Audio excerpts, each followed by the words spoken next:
Salut à tous, j'espère que vous allez bien, c'est Romain et on se retrouve aujourd'hui pour faire un point sur toutes les infos parues au sujet du PSG, notamment celles qui concernent Bernardo Silva, qui est un candidat au départ du côté de City depuis 2 ans, et pour cet été, c'est le FC Barcelone qui s'y intéresse avec pas mal d'ardeur, sauf que depuis une bonne semaine, les négociations traînent, commencent à stagner et... Comme par hasard, le PSG est sorti dans la presse aux côtés du joueur portugais de 27 ans. Alors on va en parler, mais avant cela, les dossiers les plus chauds, les plus avancés, même si c'est un grand mot puisqu'on va commencer par Skriniar, ça fait un petit peu 2 mois qu'on est au même point, mais attention, grosse info de Loïc Tanzi, ultime offre du PSG proposé à l'Inter, le montant n'a pas filtré, la balle est donc dans leur camp. Si j'ai un avis à donner, c'est évidemment... Inzaghi, Marotta et tout ça, ils ne pourront rien dire si le propriétaire chinois veut vendre. Donc évidemment, les seules informations qu'il faut croire, c'est celles qui concernent le propriétaire. Il n'y en a pas. Donc très difficile aujourd'hui de savoir comment ça va se dérouler, se décanter surtout. Il y a Skriniar là-dedans, c'est vrai que c'est un petit peu délicat d'être encore au rayon des transferts à 15 jours de la fin du mercato, quand le championnat vient de reprendre. D'ailleurs, il n'a pas fait son meilleur match ce week-end, Skriniar, mais dans tous les cas, voilà, c'est vrai que ça commence à devenir un petit peu délicat. Et puis du côté du PSG, alors on a eu Simakan qui était annoncé en plan B, bingo, il ne viendra pas, Leipzig a dit qu'il ne voulait pas le vendre. Et derrière, t'as personne. T'as abandonné Wesley Fofana parce que tu voulais mettre 65 millions, pas plus, et Leicester en demandait 95. C'est absolument énorme, gargantuesque. Donc là, en défense, tu as que Milan Skriniar, bien évidemment. Ensuite, le dossier Fabian Ruiz, il commence un petit peu à traîner. Pourquoi ? Parce que, bon, c'est pas sorti dans la presse, mais si tu réfléchis, tu trouves très vite le fait que ce soit lié à Leandro Paredes. Alors d'un côté, c'est vrai que c'est un triangle qui est assez délicat. D'un côté, tu as Keylor Navas qui est pisté par Naples et qui peut faciliter le transfert de Fabian Ruiz parce que tu peux trouver une formule mêlant les deux. Et de l'autre côté, tu as Leandro Paredes qui est associé à la Juventus qui voudrait vendre Adrien Rabiot et qui conditionne l'avenue de Paredes à ce départ. De l'autre côté, Paredes te libérait quand même 8 millions sur ta masse salariale. C'est pas rien quand on a proposé 5 à Fabian Ruiz sur 5 ans, bien évidemment. Et surtout, quand il faut balancer 20 à 25 millions d'indemnités, en fait, pour le faire partir, pour acheter sa dernière année de contrat au Napoli. 20 millions qui coïncident avec les exigences qu'on a avec Leandro Paredes, enfin avec la Juventus, et 20 millions qui sont même l'indemnité que la Juventus pourrait récupérer du départ de Rabiot. Problème là-dedans, c'est que Rabiot à Manchester United, ça a pris un sacré stop depuis 48 heures. Devinez qui est-ce qui a tout fait foirer? Évidemment, talala, roulement de tambour, c'est madame, c'est Véronique, parce que les demandes sont jugées gargantuesques. C'est une information de Di Marzio, je crois, mais ça a été confirmé quoi dans l'environnement anglais, Ornstein et tout ça. Donc, évidemment, ça a pris un petit peu moins d'épaisseur, cette affaire, et Leandro Paredes n'est pas parti. Voilà, donc ça se ralentit. Icardi, donc selon le Parisien, Wanda était à Istanbul parce qu'il y a Fenerbahçe et Galatasaray qui sont intéressés. Galatasaray, c'est vraiment la piste privilégiée et surtout la plus concrète selon le Parisien. Mais comme Gay et Herrera, il demande une compensation financière pour partir du PSG. Pourquoi ? Parce que tu as un joueur qui ne va plus jouer, qui donc va être dans un mal-être sportif et professionnel, quoique, évidemment, l'argent et la belle vie parisienne peuvent compenser, mais dans tous les cas, s'ils partent, il faut qu'ils baissent leur salaire. Parce que c'est des joueurs qui sont tout simplement nuls, qui ne vont pas attirer des clubs qui vont les faire rêver.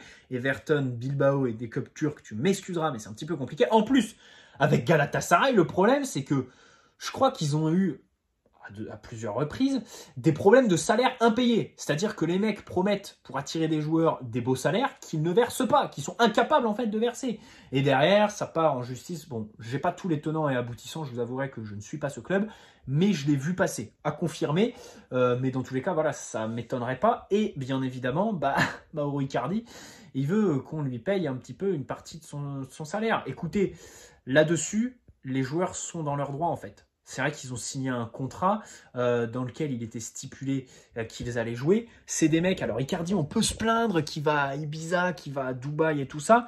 Le problème, c'est qu'il part sur des jours, en fait, qui sont des congés accordés par le club à tout le groupe. Donc, c'est-à-dire qu'il est sur son temps libre, il fait absolument ce qu'il veut. Ce qui était lamentable, c'était bien sûr les congés quand il y a eu l'histoire avec Wanda en novembre dernier. Là, c'était pitoyable. Mais on peut trop rien dire, puisqu'à l'époque, c'était Pochettino et Leonardo. Ils sont plus là. On peut juste espérer de Luis Campos qu'il ne refasse pas ça. Mais on peut pas revenir là-dessus, en fait. Donc, bien sûr, que les trois veuillent des salaires. Écoutez, moi, je pense qu'on peut trouver un terrain d'entente. Je crois que pour les trois, il reste 2 ans de contrat. Gay, 1. Tu payes une seule année du salaire pour qu'il parte. Parce que tout simplement, s'il reste, tu vas le payer, le salaire, dans tous les cas. Ah bah, la machine qui se met à sonner. Bon, bref. Dans tous les cas, je suis quand même pour payer 1 an de contrat aux indésirables qui nous servent à rien et qui, dans tous les cas, s'ils restent, joueront avec en N3, tout simplement, s'entraîneront à part l'après-midi. Bref, c'est un petit peu n'importe quoi. Mais dans tous les cas, à la fin de chaque mois, tu devras quand même les payer. Quitte à les payer, autant le faire pour qu'ils se barrent et que médiatiquement, tu te retires une épine du pied. Et puis surtout, que tu t'évites des petits soucis par la suite, si les mecs sont pas contents, te pourrissent l'ambiance du vestiaire, ou alors fassent des déclarations dans la presse un petit peu nulles. Bref, passons à Bernardo Silva. Bon, ça fait 2 ans qu'il veut partir, ça je l'ai déjà dit. La vie anglaise, surtout à Manchester, c'est normal, entre elle Di Maria pourra témoigner, elle est compliquée, et je le répète souvent dans mes vidéos. Donc depuis le début de la saison, il a joué 37 minutes sur les 2 matchs de Première Ligue qu'il y a eu. C'est évidemment un facteur à prendre en compte. Est-ce qu'il est un petit peu relégué au second plan? Non, je pars plus sur la piste que Manchester City sont ouverts. D'ailleurs, Pep Guardiola a fait des déclarations dans ce sens, des déclarations où il dit faut respecter la volonté du joueur. S'il veut partir, il part. Bon bref, il faut s'ouvrir aux joueurs. Bernardo Silva, ça fait quand même depuis l'année dernière, je crois, qu'il veut justement quitter City. 37 minutes de temps de jeu qui montre un petit peu qu'on veut, pourquoi pas, le mettre au frigo. Voilà, pour le préserver avant un potentiel transfert. Donc c'est le Times qui a annoncé que le PSG compte proposer 70 millions à City. Il y avait eu déjà d'autres rumeurs, d'autres médias, je m'en souviens plus et je les ai pas dans mes brouillons, mais ça date de la semaine dernière. Ça fait une grosse semaine que Bernardo Silva est associé au PSG, mais pas par des médias forcément très très fiables.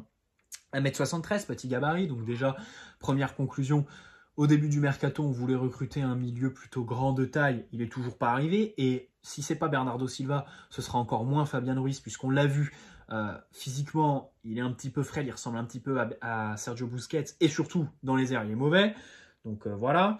Il est gaucher. Donc là, tu peux faire un lien avec Ruiz, puisque lui aussi, joueur du Napoli l'est. Et peut-être que c'est un dossier que tu as en option si Fabian Ruiz ne veut pas venir. Quoique, Bernardo Silva est à des années-lumière, bien évidemment, du milieu espagnol. Bon, il est très polyvalent, il est capable de jouer ailier, même si ça, c'était un petit peu plus avant sur ses débuts. Milieu relayeur, milieu offensif et dans un registre un petit peu plus défensif.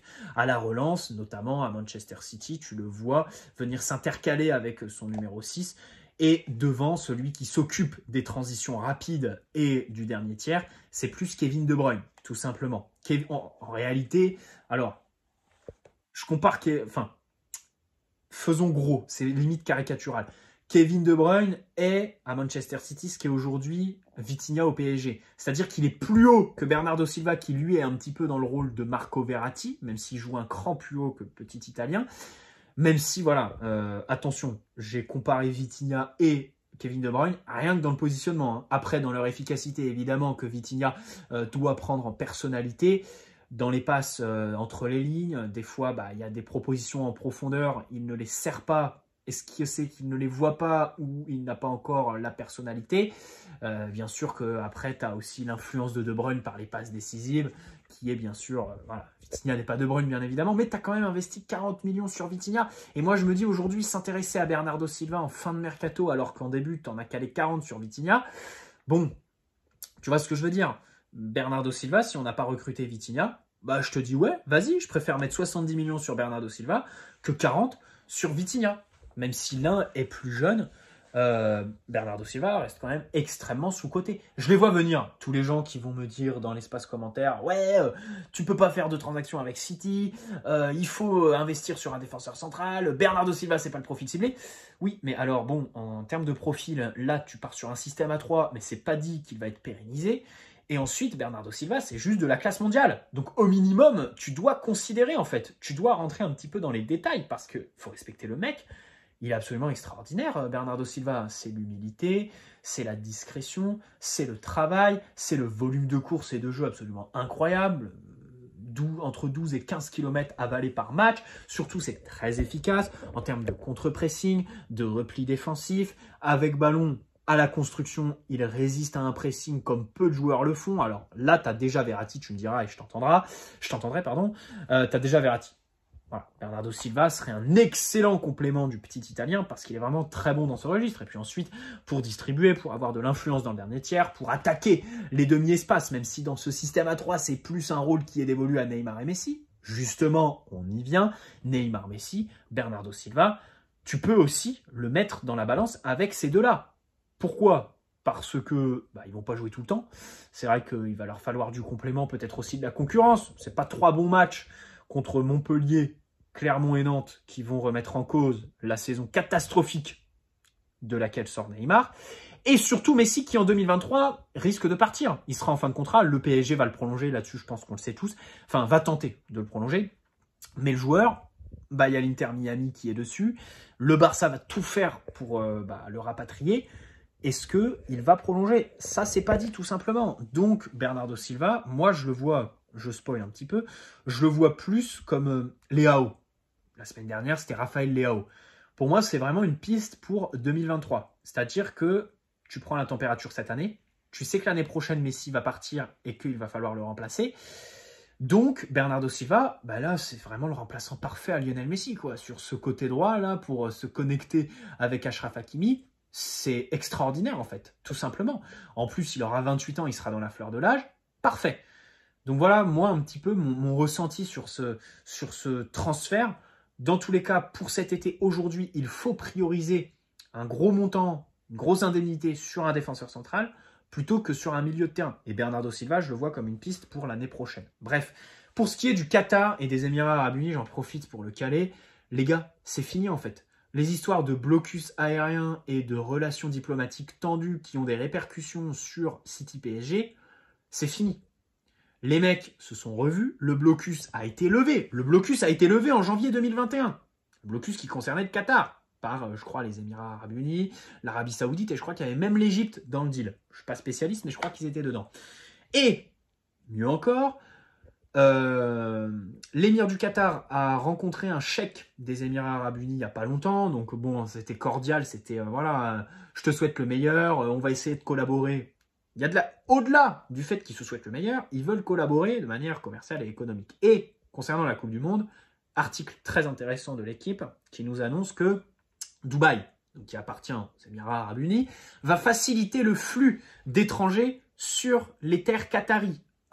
En allégeant, on va dire, les procédures administratives quand tu fais escale à Dubaï ou que tu veux voler de Dubaï vers Doha. Donc comme ça sera plus rapide, on va dire, pour les voyageurs qui prennent un vol, par exemple, escale à Dubaï, ou qui tout simplement, ceux qui veulent prendre un logement à Dubaï et faire un vol, parce que je crois que c'est qu'1h30, pour Doha, les jours de match ou les machins comme ça. Tu vois ce que je veux dire? Les logements sont tellement chers à Doha qu'aujourd'hui, je pense qu'en novembre, le bon deal, c'est aller à Dubaï, résider à Dubaï, et puis aller faire 1h30 de vol à Doha les jours de match, quitte à faire nuit blanche après le match à l'aéroport et attendre le vol du lendemain, parce qu'il y en a dès 5h du matin.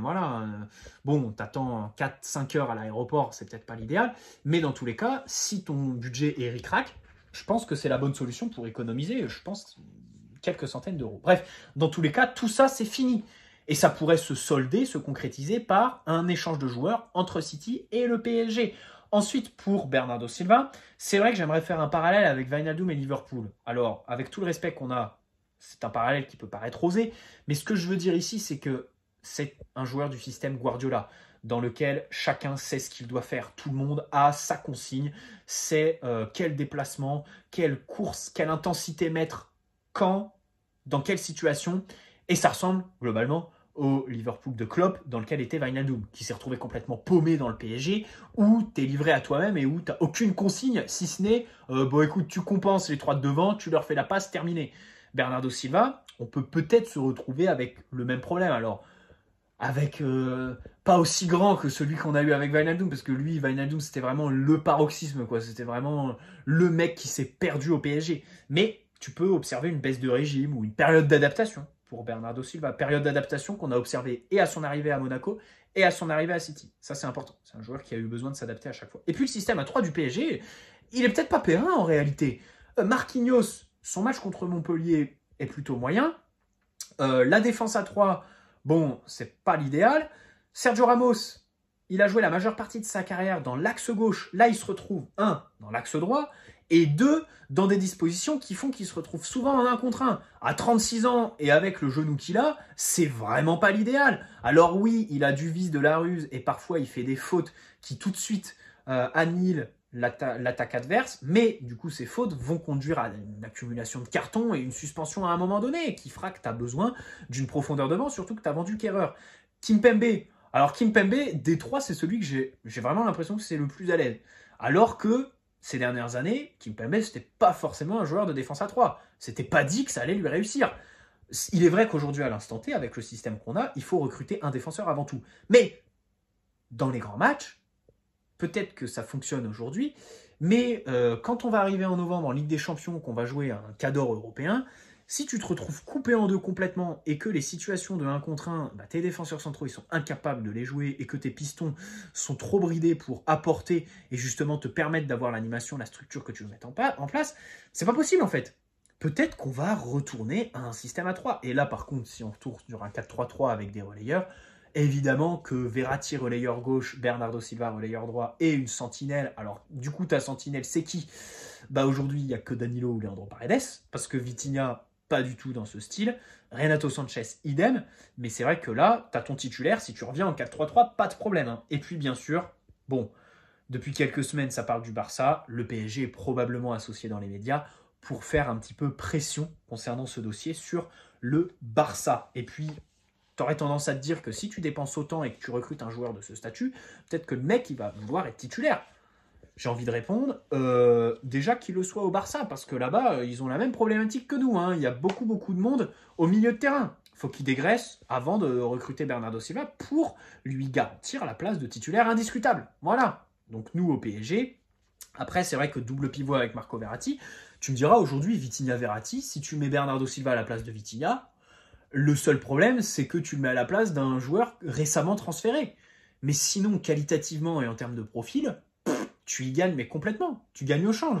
Voilà. Après, Vitinha, je l'apprécie, évidemment. C'est pas que j'aime pas Vitinha. Mais la réalité, c'est que si tu recrutes Bernardo Silva, évidemment que tu fais un pas en avant par rapport à Vitinha. Mais ça n'a pas de logique, sachant que tu as recruté Vitinha 2 mois avant. Bref, j'espère que cette vidéo vous aura plu. Bernardo Silva, sujet traité. On se retrouve demain pour un autre sujet en défense. Et puis, ah non, le prochain match, c'est dimanche. Dimanche, je crois qu'on se déplace à Lille, si je dis pas de conneries. Allez, bonne soirée. N'hésitez pas à poser un like si cette vidéo vous a plu. Vous abonner si ce n'est pas déjà fait. Et puis, à bientôt les amis. Ciao, prenez soin de vous avant tout.